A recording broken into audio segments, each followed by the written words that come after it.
is less than. The old man collapsed against the bakery wall, and no one moved. Not one person. Not the woman in the red coat scrolling her phone 3 feet away. Not the businessman who stepped over his outstretched hand like he was avoiding a puddle. Not the two teenagers who filmed him laughing before walking off. For nearly a minute, a grown man lay slumped against cold brick in the middle of a busy morning street, and the city simply walked around him like he was furniture. Then one man stopped. He didn't ask questions. He didn't call for help first. He knelt down, lifted the old man's trembling shoulders, and asked the only question that mattered. "Sir, are you okay? When did you last eat?" The old man's lips were cracked. His eyes were glassy.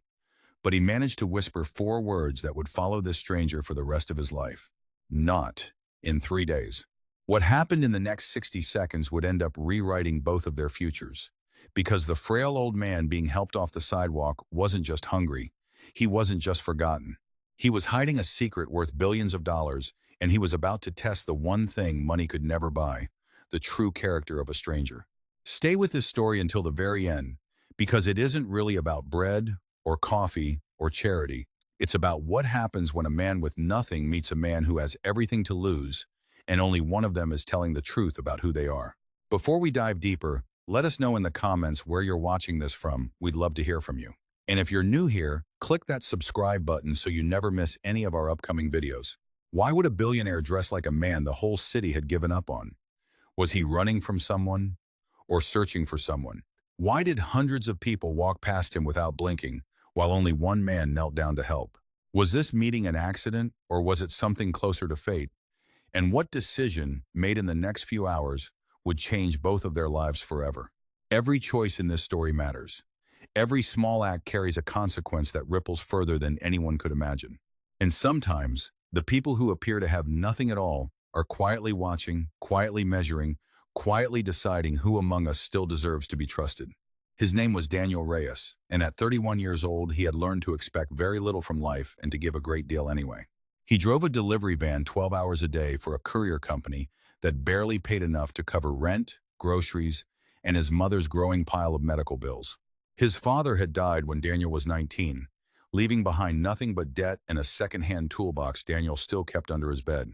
His mother, Rosa, had never fully recovered from a stroke 3 years earlier, and Daniel had quietly rearranged his entire life around her care, without ever once complaining out loud. He dreamed, in the small, stubborn, way tired people dream, of one day opening a bakery. Not a big one, just a warm little shop with a bell over the door, where the smell of cinnamon and fresh bread would greet anyone who walked in, rich or poor, and where nobody would ever be turned away hungry. It was a dream he kept folded up quietly inside himself, because dreams cost money, and Daniel never seemed to have enough of that. His coworkers teased him for his soft heart. "Good people always finish last, Daniel," his supervisor liked to say, laughing as he said it. "Nice guys don't make it in this world." Daniel would just shrug and keep working, because deep down he believed something his father used to tell him. Kindness isn't a transaction. You don't do it to get something back. You do it because it's who you are, and because someone, somewhere, once did the same for you when you needed it most. Across the city, in the same cold autumn air, another man moved through the world completely unseen. His beard was tangled and gray. His coat was 3 sizes too big, stitched at the shoulder with mismatched thread. His shoes had holes in them that let the rain soak straight through to his socks. Children stared at him on the street. Adults crossed to the other side. Somebody, somewhere, always seemed to whisper as he passed, and none of the whispers were kind. Nobody in that crowd had any idea that the trembling old man limping past the bakery window had, 40 years earlier, built one of the largest corporations in the country from nothing but a folding table and a single loan. His face had once been on the cover of business magazines. His name was etched into the cornerstones of hospitals, schools, and scholarship funds across 3 states. And then, without warning, without a single interview or public statement, he had vanished from public life entirely. The tabloids had a field day. Some said he'd gone bankrupt in a hidden scandal. Others whispered about dementia, about a secret illness, about a family feud that had torn the company apart from the inside. Nobody knew the real reason, because the real reason was something far more painful than money. His name was Edward Lawson, and Edward Lawson had grown disgusted with the very world he'd built. His top executives had become obsessed with profit margins and boardroom politics. His own children only called when they needed something signed. Employees who once looked him in the eye now only saw a signature on a paycheck. Somewhere along the way, everyone around him had learned to respect his money without ever once respecting him. So Edward made a decision nobody around him would have believed. He walked away from the marble offices, the private jets, the assistants who scheduled his every breath. He traded his tailored suits for a torn coat pulled from a donation bin. He wanted to disappear into the very streets his company's shadow fell across, and see, with his own eyes, whether there was still such a thing as a good and honest heart left in the world he'd helped build, or whether greed had quietly swallowed it whole. The rain started just after 4 o'clock that afternoon, the kind of thin, freezing rain that seeps through fabric and settles into bone. Daniel had just clocked out from a brutal shift, his knuckles raw from carrying boxes in the cold, his stomach growling with a hunger he'd been ignoring since breakfast. He had exactly $11 in his pocket, and he'd already promised himself he'd stretch it across dinner and his bus fare for the next 2 days. As he passed the corner bakery, the windows glowing gold against the gray evening, he noticed the old man standing outside, staring through the glass at the trays of fresh bread and steaming pastries like a man staring at something from another lifetime. The old man's hands were shaking, not from cold, Daniel realized, but from hunger. Real hunger, the kind that hollows a person out. For a moment their eyes met. The old man quickly looked away, embarrassed, pretending he wasn't hungry at all, pretending he was simply passing by. But Daniel had grown up watching his own mother go without meals so he could eat, and he knew exactly what that look meant. His stomach growled again. He thought about his $11. He thought about his own dinner. And then, without letting himself think too hard about it, Daniel walked into the bakery. He came back out 2 minutes later with a warm loaf of bread wrapped in paper and a steaming paper cup of coffee. He held them out to the old man without a word, without hesitation, without expecting a single thing in return. The old man stared at the bread in his hands like it was the first kind thing anyone had offered him in months. His eyes filled, and he didn't bother wiping the tears away. "Why?" the old man asked quietly. "You don't know me." Daniel just smiled, tired but genuine. "You looked hungry. That's reason enough." The old man wrapped both hands around the warm cup like it was the only warmth left in the world. Then he looked up at Daniel with an expression that seemed, somehow, far too knowing for a man dressed in rags. "One day," the old man said, his voice barely above a whisper, "someone is going to feed your dreams the same way you just fed my hunger." Daniel laughed softly, assuming it was simply gratitude talking. "I hope so," he said, and turned to walk home through the rain, never once looking back. He never saw the black luxury SUV that pulled quietly to the curb moments later. He never saw the old man step inside it, the driver greeting him not as a stranger, but as Mr. Lawson. He had no idea that the man he'd just fed a warm loaf of bread controlled the fate of nearly 40,000 employees across the country. If you're still watching up to now, type "I'm still here" in the comment section. The next morning, Daniel's phone rang before his alarm even had the chance to. An unfamiliar number. A woman's voice, calm and professional, informed him that his presence was requested immediately at the downtown headquarters of Lawson Industries. Daniel assumed it was a prank. He almost hung up twice.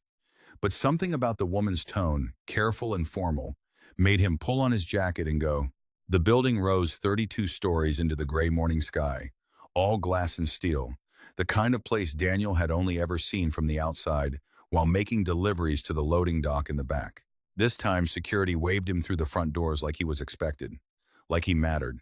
Executives in $1,000 suits lined the hallway on either side, murmuring to each other, watching him pass with expressions Daniel couldn't quite read. He was led into a boardroom with a table longer than his entire apartment. And there, at the head of that table, dressed now in an immaculate charcoal suit, his beard neatly trimmed, his posture commanding the entire room, sat the old man from the bakery. Daniel's knees nearly buckled. "My name," the man said, rising slowly to his feet, "is Edward Lawson." The room fell utterly silent. Daniel opened his mouth, but no words came out. His mind was racing to reconcile the trembling, hungry man from the rain with the powerful figure now standing before him. "You," Daniel finally managed. "You were homeless, hungry, invisible," Edward finished for him, a faint, knowing smile crossing his face. "For the last 4 months, that has been my life." By choice, I wanted to see who this world truly is when it thinks no one important is watching. I walked through soup kitchen lines. I slept in shelters. I sat outside grocery stores while hundreds of people walked past me without a second glance. Some spat insults. Some stole the little I had. Only a rare few, a very rare few, ever stopped to help a man who looked like he had nothing left to offer them. Edward's eyes locked onto Daniel's. You were one of them. Daniel felt his throat tighten. I didn't do it for anything. I know, Edward said gently. That's exactly why you're standing in this room. Then Edward said something that made the entire boardroom erupt into hushed murmurs. He offered Daniel a position. Not an entry-level job, not a token gesture of thanks. A senior leadership role at the very heart of his company, reporting directly to Edward himself. Daniel shook his head immediately. Sir, I appreciate this more than you know, but I'm not qualified. I drive a delivery van. There are people in this room with degrees, with decades of experience. Edward's expression hardened, not with anger, but with fierce conviction. And every single one of those qualified people, he said, gesturing around the room, walked past a hungry old man outside this very building last winter. Every one of them. You are exactly what this company has been missing. Not a resume, a character. Around the table, several executives shifted uncomfortably in their seats, refusing to meet Edward's eyes. Daniel had no way of knowing it yet, but the storm that decision was about to unleash inside those glass walls would be unlike anything the company had ever faced. Word spread through the company within hours, and not everyone was happy. Executives who had spent decades clawing their way up the corporate ladder were suddenly being asked to answer to a delivery driver Edward Lawson had pulled off the street. Whispers turned into open resentment. Doors were slammed. Memos were leaked. Daniel found handwritten notes left on his new desk within the first week, cold and cutting, telling him he didn't belong there, that he was a charity case, that real leaders were built through boardrooms, not breadlines. He almost walked away twice that first month. He sat alone in his car after work more than once, gripping the steering wheel, wondering if Edward had made a terrible mistake. But every time doubt crept in, he thought about his mother's medical bills finally easing. He thought about the promise he'd made to himself years ago, that he would never let bitterness turn him into someone who stopped caring about people. And every single time, he chose to stay. Then came the discovery that shattered everything the company thought it understood about Edward Lawson's disappearance. It wasn't gratitude. It was a test, and it had never truly ended. For 4 months, hidden security contractors hired personally by Edward had quietly documented every single interaction he'd had while living on the streets.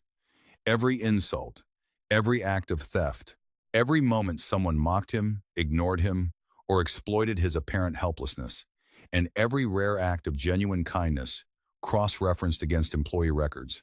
The results, when finally revealed to the board, were devastating. 3 senior executives, men who had built careers on ruthless ambition, were caught on camera not just ignoring Edward, but actively humiliating him for entertainment, filming him for laughs without ever recognizing the man they answered to every single day. Within a week, all 3 resigned in disgrace, their reputations collapsing under the weight of their own recorded cruelty. The boardroom that had once mocked Daniel now sat in stunned, uncomfortable silence. Edward stood before the remaining board members, his voice steady but heavy with finality. "I built this company to change lives," he said. "Somewhere along the way, too many of you forgot that people are not obstacles to your ambition.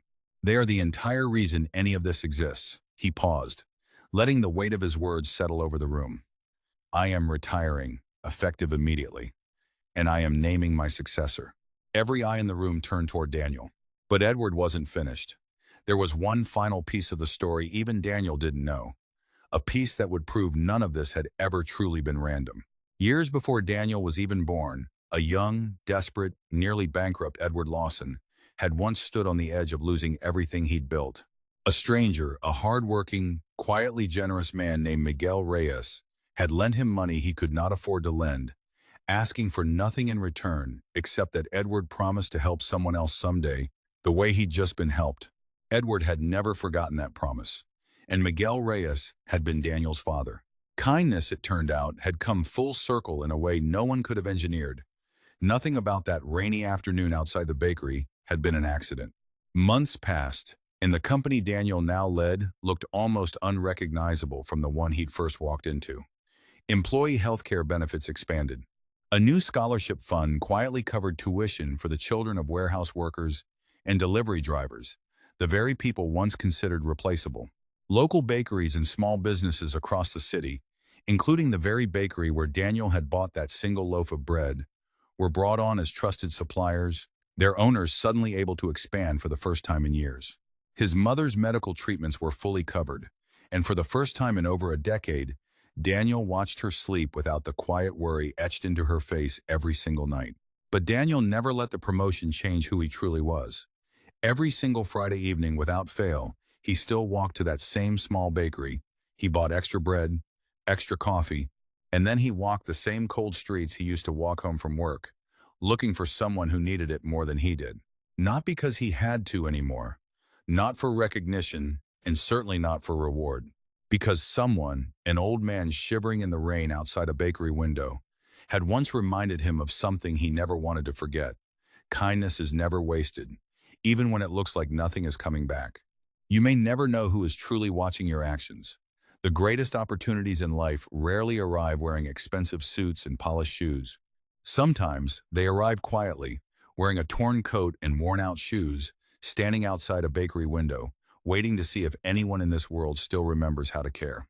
So here's a question worth sitting with. If you had walked past that bakery that rainy afternoon and seen an old man staring hungrily through the glass, what would you have done? Do you believe kindness always finds its way back to us? Or do we simply do the right thing because it's the right thing to do, regardless of what follows? Has there ever been a stranger in your own life, one small act, one simple moment, that quietly changed everything that came after? Share your own story in the comments below. This community would love to hear it. And if this story touched your heart even a little, hit that subscribe button for more unforgettable stories filled with mystery, hope, and the timeless reminder that one small act of kindness can change a life forever. Give this video a like if you believe good still exists in this world.